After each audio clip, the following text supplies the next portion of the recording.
Hey guys, welcome back to Free Car Repair. Our mission here at the garage, guys, is to save you as much money as we can. That's why we make these absolutely free videos. Let's go ahead and start on it now. We have here specifically, we'll demonstrate on 2016 Ford F-150, guys. If you open the hood on your Ford F-150, right under the hood, you can see this is the radiator overflow tank, this is the car battery. And if you come on this side, guys, and we zoom in even a little bit more, you're going to see your fuse box cover right there. Open that fuse box cover and you'll see, guys, the fuse box that looks just like that. This is the front of the truck, this is towards the windshield, towards the back.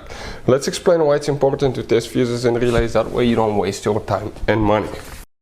So let me explain why it's super important, guys, to test fuses. Fuses, not often you can see if they're burnt or they're good. Sometimes they may seem perfectly fine, you think it's a good fuse, you put it back in and you end up spending money and time on parts and problems that do not exist, guys, when all you had to do, test your fuse, find out it's bad, replace it, fix your problem. So we will have a video how to test a fuse, okay, different kinds of fuses, and how to test relays, guys. We're going to put the link in the description of the video below, specifically to that video. Please check it out.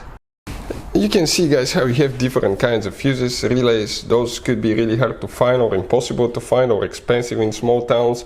You may be stuck in the middle of nowhere if you don't have a spare. We recommend to keep some in your glove box as spare, and we'll put a link in the description of the video below where you can get them at a good price and quick shipping.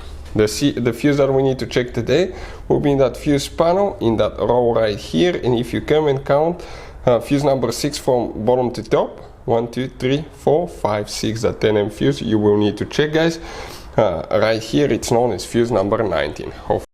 Hey guys, hopefully the video was helpful. If you have any questions, don't hesitate to let us know. Leave a comment below. We'll try to make a video for your specific problem. Like, subscribe, comment, let us know what you think. And guys, by the way, we have more than 19,000 free repair videos on our YouTube channels, videos that can save you thousands of dollars in repairs. Thank you for watching and see you next time.